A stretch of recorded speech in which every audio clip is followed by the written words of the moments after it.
I said it once and I'll say it again. This is my Range Rover L405 engine and I love it, even though I have not driven it yet. After buying a broken vandalized Range Rover L405 from the auction and fixing an initial electrical fault, I discovered that I had an engine knocking.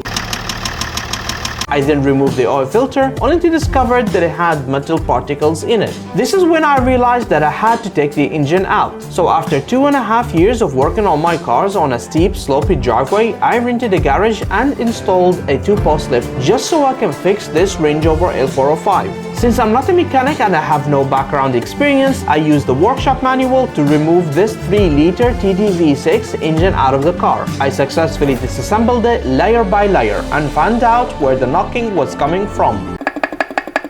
This is when I realized that the bearings had failed and they caused devastating damage beyond repair to the crankshaft. So I purchased a new genuine crankshaft along with new bearings and other replacement parts. And now I have completely finished rebuilding the engine. And you might be thinking, now is the time to put the engine in the car and turn it on.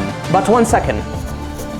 That's better. So yes, the engine is ready, but the car is not. We need cabin filter, air filter, a second air filter, coolant, more coolant, fuel filter, and cleaning. And most importantly, oil.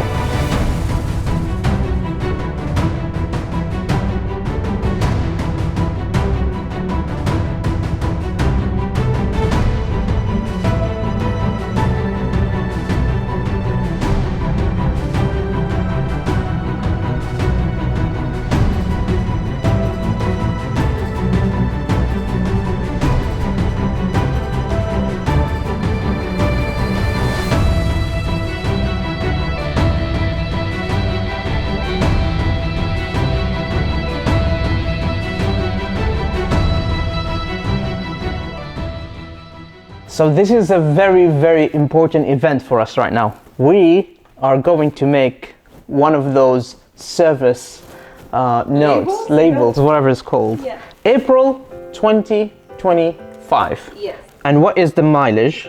109. 350. Yes. Check this out. Are you ready, everyone? Okay. Ready? Ready.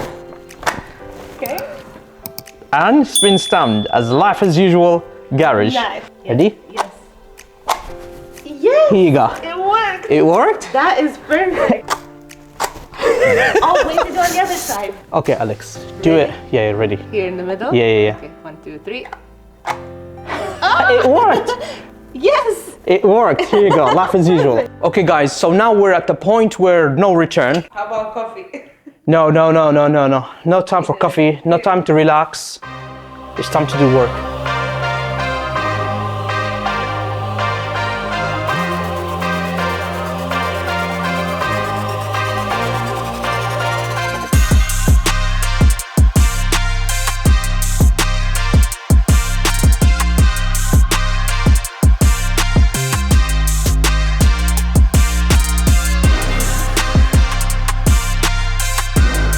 So now it's the most exciting, stressful bit for me. It's exciting for you, but it's stressful for me. I'm gonna jack the engine to the maximum position.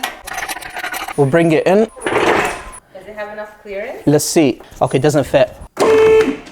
Yes, that's enough. So I jacked the transmission, so just I'm able to connect the flywheel to the torque converter. It's very important. That's it. One hand pushing it in, Yes. just to guide it. Yes. And I'm gonna slowly lower it. Yeah. Ooh. Ready? Yeah. Stop. Oh, yes, stop. Okay. I'm just gonna check my work. Okay. Okay, still clearing the bracket. Clearing the bracket. Yeah. I'm sure in professionals they can just go boom. But for me, since I don't know, I could get something wrong. There's a sump. Yeah. Okay, and there's an axle underneath, and what we need to do is get the sum past the axle. Yeah. Okay. That's it. I cleared it. Yes, I cleared it. So you can see now how the engine and transmission, they're meeting from the bottom but not from the top. Okay, perfect. Now the engine needs to go a little bit lower so it can match the transmission. It does not look that bad. I think we're almost there. Have a look, Alex, here. Yeah. Can you see? It's only this gap, and it's only from the bottom, not from the top. So I think if we follow the manual, which it does say that we have to tilt the transmission lower. I think that would do the job. I want to make sure it's not binding on any like cables or anything like this. Just want to check around, make sure I'm happy with everything before I put any bolts. And I'm not gonna overdo it. Just everything tighten with the hands first. Yes. And once I'm happy with them, and once I've seen them joined completely, only then I would, of course, use the ratchet and then later on and then torque it to specifications.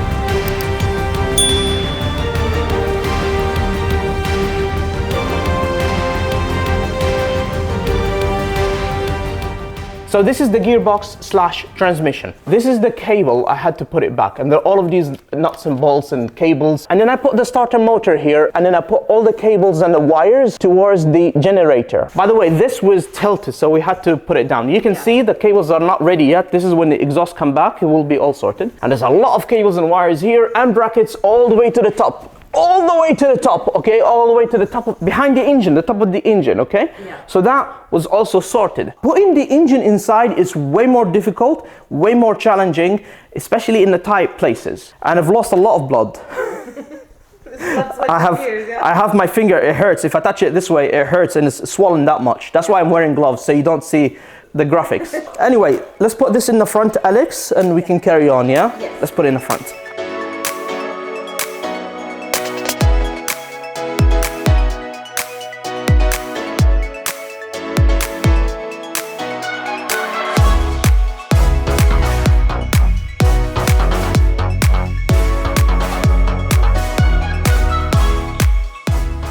Next would be the auxiliary belt. The auxiliary belt really, it takes power from the crankshaft pulley to other parts into the engine, the auxiliary stuff, like power generator, AC, water pump. It's not as important as the timing belt, for example. Timing belt is extremely, extremely important.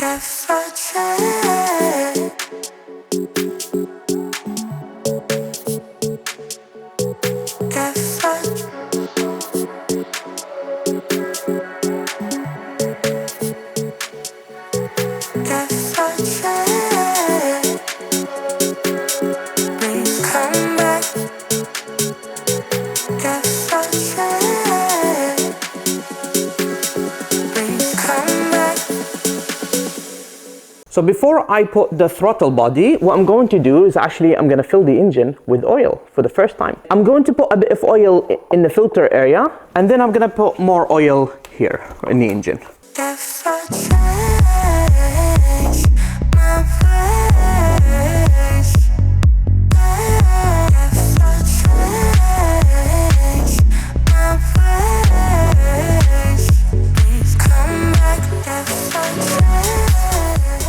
We have a lot of tests to do before we turn the car back on. This is a radiator slash water coolant hoses tester. Obviously, we're gonna have to fill coolant, isn't it? We have to fill coolant into the car. Before we do so, we have to make sure there's no leak, and the job that I did, it actually was a good job, basically.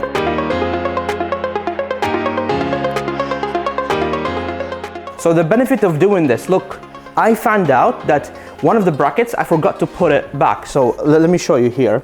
So can you see this gray bracket here? Yes. Yeah? Yeah. That is supposed to go all the way down to here.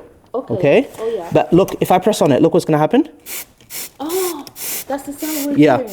Yeah. It's not just as easy as just put the engine back and turn the car on. It's, honestly, I would look like a fool if I tried to turn the car back on and everything exploding, coolant everywhere, oil everywhere. It'll make a bad video. It'll make a dramatic video. It's great for entertainment and for a YouTuber and for you at home going laughing at me, ha ha ha ha ha. But it's not good for my pocket, for my wallet. So I need to make sure everything is done perfectly and to the correct standards. So now they have been 15 minutes, we can confirm the pressure's still in. So it passed the pressure test. Next, we need to make sure it passes the vacuum test. So I'm gonna connect the compressor into the device, and what that will do is push air from here all the way out. And that movement of air will suck air in and take it out, because this will be high pressure and this will be low pressure. So the air will start coming out from here and will suck the air inside. You may see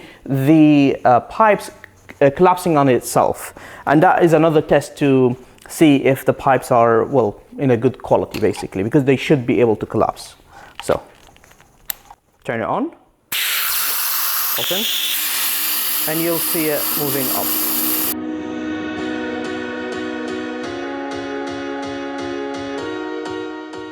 Another thing that this will help is if there's any foreign materials inside, it will come out, such as old liquid or so. So you'll see it here coming out from here. Let's do this one more time.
This is the last part that I have to put in the car.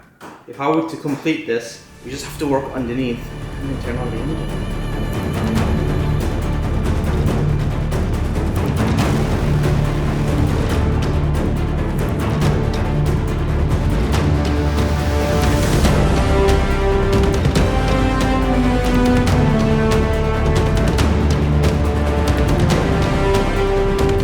So behind me is the car still disassembled. However, over there you can see empty boxes. Over there behind the bonnet, a bit more trims. They're all plastic. And then behind you, Alex, you have 3 boxes.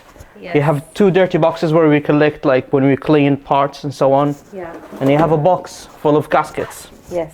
And this is the last box that we need before we turn on the car. And over here is the last 2 bolts that I need before I turn on the car. I am scared. I am terrified, because I'm about to know if someone like me with no mechanical experience can build an engine and get it working. I used the workshop manual a lot. And I did a lot of research, and I asked so many questions. I asked engineers, mechanics. I asked so many questions on a daily basis. I asked so many questions. But I've not had anyone helping me here except Joe, the neighbor. I needed help with muscles. But other than that, Alex helped me with muscles at the beginning. Do you remember, Alex? Yes, yeah. Other than that, it was just me working. Let's put those 2 bolts. And then actually I need to go through a checklist. So I'm just going through my checklist that I've made earlier, and I'm just ticking 1 box at a time. Coolant done, oil done. We need to make sure the oil is primed. That means it's going around the engine and the oil pump is working and so on before we turn on the car. I need to find out a way how to do that. And then we turn on the car, Alex. I don't know if that's gonna work, but to have expectations. Number 1, the exhaust is still all black from inside, DPF is all black and so on. So when I turn on the car, we will have black smoke coming out and we will have white smoke coming out. It's still like before. Yeah. But hopefully this time without an engine knocking. We can only get rid of the smoke when we have to do something to the car to put it in regen or something like this, to make it sure it revs really high to clear all the smoke and debris. Yeah. I read about it somewhere. I don't know exactly how it's done, but basically the system is designed to reach a high temperature where it burns everything inside and just clear it from the exhaust. And after that, we won't have any smoke. That's enough for the exhaust so it can exit. If we need more, we can always get more. So we have fire extinguishers in every corner of the workshop just in case. And now I'm about to connect the battery. Okay, we have electricity. I have a diagnostic tool as well with me in the car because I want to see oil pressure and so on. I'm gonna measure the oil reading first. I'm gonna actually see how much, if we have enough oil. This is the L32 key, by the way, model. I put it here on the L405. That was so cool. I basically used the external shell and the internal, the guts inside. I moved it from the L405 to L32 because I think the L32 key is nicer than the L405. So now we're gonna go into the first ignition. I don't think the car will turn on. I think it will just move the oil around. That's very good. It's building up pressure. Okay. This is how we want it, okay? That's very good. Let's try one more time. Yeah. Okay, and it cut. Okay. Let's try one more time. It cut. On its own? Yeah, it's cutting. Okay, one more time. Okay. I need to bleed the air from the fuel lines. I need to bleed the air from the fuel lines. Okay, but that's good. I want it to build up pressure. I want it to do that. Off. On.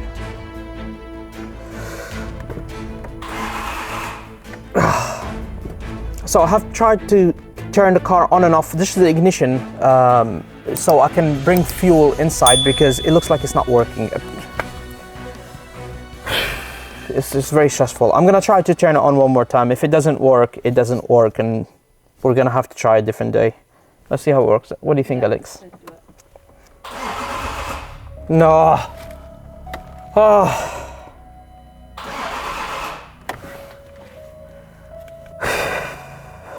Right, let's do it.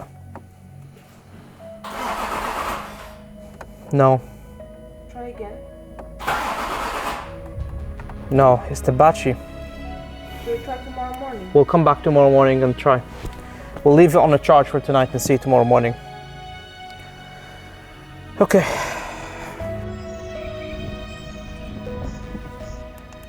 It's saying washer fluid. Do you think that's the problem? I'm joking. Oh, okay. Engine oil level is okay. It's on maximum, that's what we want it, yeah. So that's good. Okay. Okay, I checked with the fuel and now we will have full battery. Please work. We may see a lot of smoke. Don't worry about it, okay? Same. Try again. Try again?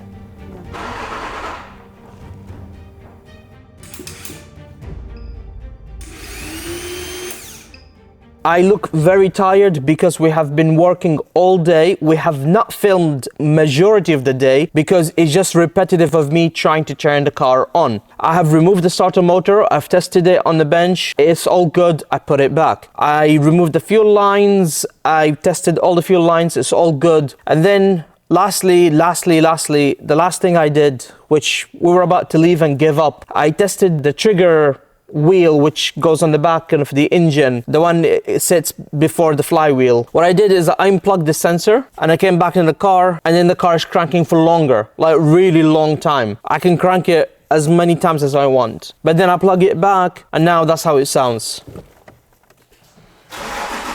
And it cuts. So it cranks a little bit and it cuts. I thought it would be the battery. I charged the battery so many times and nothing. That is very disappointing. But now what does it mean? I take the engine out to fix that trigger wheel, or I drop the transmission to fix that trigger wheel.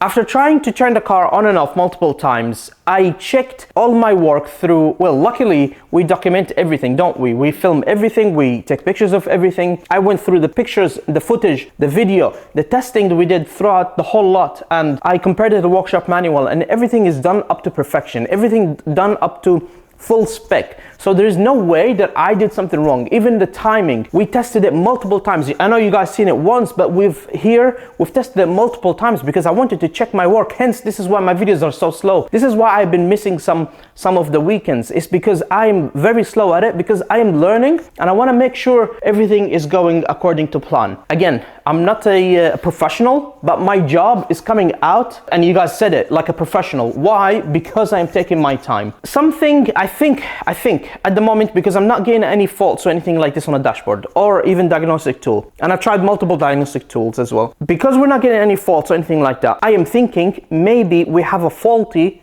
trigger wheel. I have already replaced it, but sometimes that could be, you know, damaged through like shipping or anything like this, because there are small lines on a trigger wheel and it's very sensitive. So it could have been damaged through transportation. Regardless, I'm gonna have to drop the transmission because it's easier than taking the engine out, and it's a good experience for me to do so. I'm learning, so this is a good thing. We've already took the exhaust off. You can see it here in the background, it's already been taken off, and I have took the front drive shaft, and you can see here, this is something new for me. I'm learning. The silver lining is I'm learning new things. So that's great. What I'm going to do is drop the transmission to reach the trigger wheel, which is located on the rear crankshaft, by the way, instead of taking the engine out.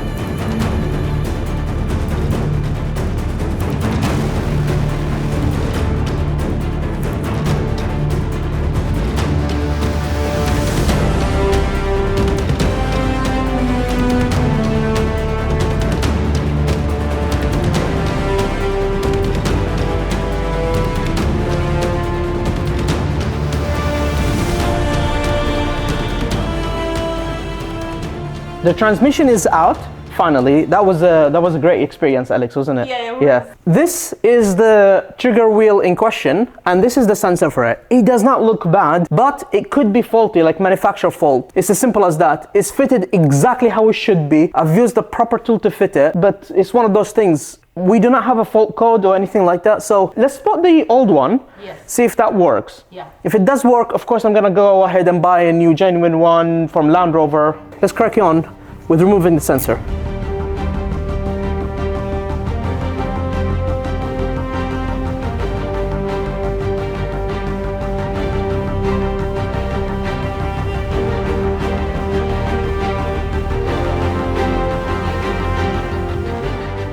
So in theory, we should have everything good to go now. We have the genuine old, the one that came with the car, trigger wheel. So I'm hoping that will be okay. The sensor is connected and it's all good. Okay, hopefully we'll have a first start. Let's see, ignition. Battery's been charged and it's all good. This is the fuel pressure. I'm just gonna go for it, Alex. Okay. You're gonna hear loud bangs, and don't be scared because there's no exhaust, yeah? So after this first trial, I went downstairs to check and it's all good. The flywheel is good. It's just normal noises. 1, 2, 3.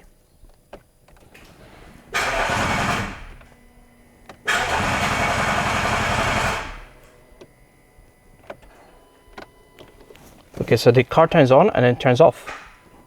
Did you remove the auto start stop? Is that what? No.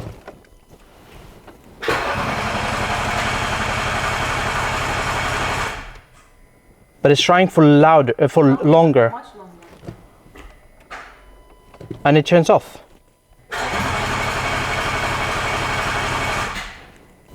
As soon as the gearbox engages, it disconnects. I'm not sure why. So it's not working, and we need a new trigger wheel.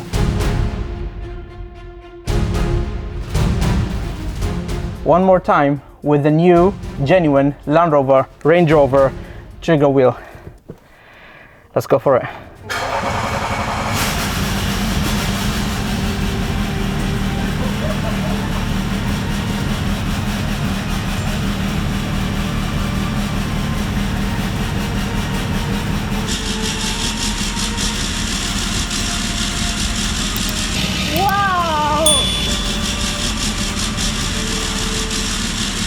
Wow guys, that's a huge milestone. We've got an ignition. Yes, it was a rough ignition, but an ignition is an ignition. And do remember, there's no exhaust, there's a lot of sensors are disconnected, a lot of pipes and hoses in the front I have disconnected. I thank you very much for watching this video. If you have enjoyed it, make sure you hit the like button and subscribe for future videos. And guys, I'll see you on the next one. We've got build it up now and make sure that it is actually running properly.